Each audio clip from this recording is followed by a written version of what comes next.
Hi guys, welcome back to big ಬಾಸ್ನ ಮತ್ತೊಂದು video. ಈ ಒಂದು ವಿಡಿಯೋದಲ್ಲಿ ಈ ವಾರದ ಕಳಪೆ ಯಾರು, ಹಾಗೆ ಗಿಲ್ಲಿ ಮತ್ತು ರಾಶಿಕಾ ಶೆಟ್ಟಿ ನಡೆದಂಥ ಒಂದು ಡಿಸ್ಕಷನಲ್ಲಿ ಗಿಲ್ಲಿ ತಗೊಂಡಂಥ ನಿರ್ಧಾರ ಸರಿನಾ ತಪ್ಪ, ಹಾಗೆ ನಿನ್ನೆ ಏನೆಲ್ಲ ನಡೀತು ಅನ್ನೋದನ್ನು ಈ ಒಂದು ವಿಡಿಯೋದಲ್ಲಿ ನೋಡೋಣ. ಸೊ ಮೊದಲಿಗೆ ಬಂದದ್ದು ಈ ರಾಶಿಕಾ ಶೆಟ್ಟಿ ಮತ್ತು ಗಿಲ್ಲಿ ಮಧ್ಯೆ ಕ್ಯಾಪ್ಟನ್ಸಿ ಟಾಸ್ಕ್ನ ಯಾರು ಆಡಬೇಕು ಅಂತ ಬಂದಾಗ ಸುಮಾರು ಓಟುಗಳು ರಾಶಿಕಾ ಅವ್ರಿಗೆ ಬಂತು. ಗಿಲ್ಲಿಯವರಿಗೆ ಅವ್ರನ್ನ ಅವರೇ ಓಟ್ ಮಾಡ್ಕೊಂಡ್ರೆ ಹೊರತು ಅವ್ರಿಗೆ ಬೇರೆ ಯಾರು ಓಟ್ ಬಂದಿಲ್ಲ. ಸೊ ನನಗೆ ಕೇಳೋದಾದರೆ ಇಲ್ಲಿ ಗಿಲ್ಲಿ ಮಾಡಿದ್ದು ತಪ್ಪು ಅಂತ ಹೇಳ್ತೀನಿ.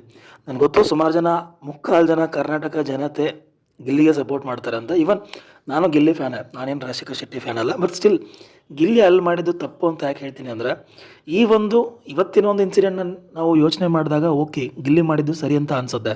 ಆದರೆ ಇದೇ ಥರ ಮುಂದೆ ಒಂದಿನ ಮತ್ತೆ ಟೀಮ್ ಮ್ಯಾಚ್ ಆಗುತ್ತೆ, ಟೀಮಲ್ಲಿ ಮತ್ತೆ ಗಿಲ್ಲಿ ಟೀಮ್ ಗೆಲ್ಬೋದು.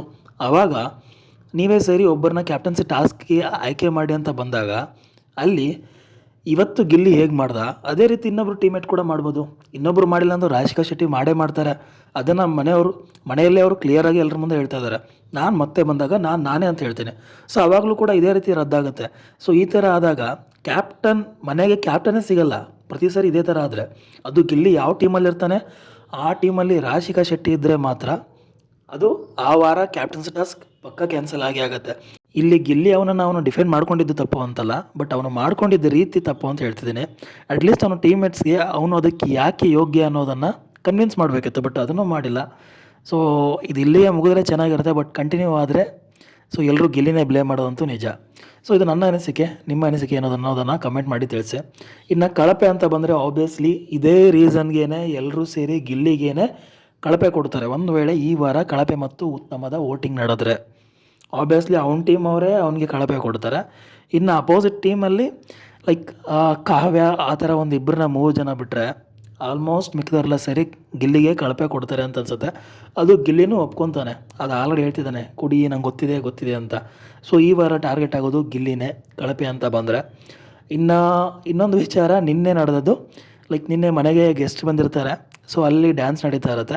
ಅಲ್ಲಿ ಗಿಲ್ಲಿ ಪರಿಸ್ಥಿತಿ ನೋಡೋಕ್ಕಾಗಲ್ಲ. ಅದು ಆ ಒಂದು ಜೋಡಿ ಏನಿದೆ, ಸೂರಜ್ ಮತ್ತು ಕಾವ್ಯ ಅವ್ರ ಜೋಡಿ ಆಗ್ತಾರೆ.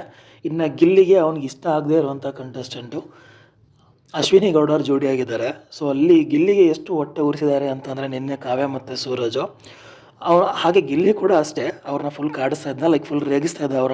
ಅವರು ಪ್ರಾಕ್ಟೀಸ್ ಮಾಡುವಾಗೆಲ್ಲ ಅವರು ಡ್ಯಾನ್ಸ್ ಪ್ರಾಕ್ಟೀಸ್ ಮುಂಚೆ ಹಾಲಲ್ಲಿ ಮಾಡ್ತಾ ಇರ್ತಾರೆ. ಗಿಲ್ಲಿ ಅಲ್ಲಿ ಫುಲ್ ಅವ್ರಿಗೆ ಕಾಲೆಳೆಯೋಕ್ಕೆ ಸ್ಟಾರ್ಟ್ ಮಾಡ್ತಾನೆ. ಯಾವ ರೇಂಜ್ಗೆ ಗಿಲ್ಲಿ ಉರ್ಕೊಂಡು ಅವ್ರಿಗೆ ರೇಗಿಸ್ತಿರ್ತಾನೆ ಅಂದರೆ, ಹಾಲಲ್ಲಿ ಪ್ರಾಕ್ಟೀಸ್ ಮಾಡ್ತಿದ್ದಂಥ ಸೂರಜ್ ಮತ್ತು ಕಾವ್ಯ ಹಾಲ್ ಬಿಟ್ಟು ಬಾತ್ರೂಮ್ ಏರಿಯಾದಲ್ಲಿ ಪ್ರಾಕ್ಟೀಸ್ ಮಾಡೋಕ್ಕೆ ಸ್ಟಾರ್ಟ್ ಮಾಡ್ತಾರೆ ಡ್ಯಾನ್ಸ್ನ. ಸೊ ಅಲ್ಲಿಗೂ ಕೂಡ ಗಿಲ್ಲಿ ಅಲ್ಲಿ ಇನ್ಕಿ ನೋಡೋದು, ಅವ್ರಿಗೆ ಕಾಡಿಸೋದು, ದೂರದಿಂದನೇ ಕೂಗೋದೆಲ್ಲ ಮಾಡ್ತಾ ಇರ್ತಾನೆ.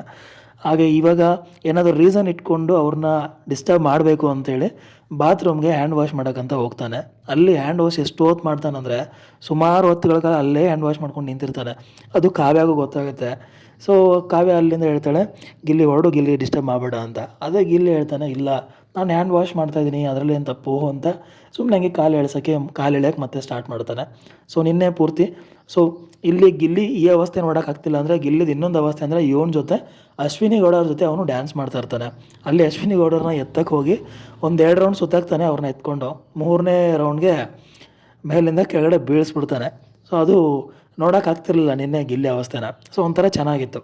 ಸೊ ಇವತ್ತಿಗೆ ಈ ವಿಡಿಯೋ ನಿಮಗೆ ಇಷ್ಟ ಆಗಿದ್ರೆ ಲೈಕ್ ಮಾಡಿ, ಶೇರ್ ಮಾಡಿ, ಹಾಗೆ ಸಬ್ಸ್ಕ್ರೈಬ್ ಮಾಡಿ. ಹಾಗೆ ನಿಮ್ಮ ಫೇವ್ರೇಟ್ ಕಂಟೆಸ್ಟೆಂಟ್ ಯಾರು ಅನ್ನೋದನ್ನು ಕಮೆಂಟ್ ಮಾಡಿ. Thank you.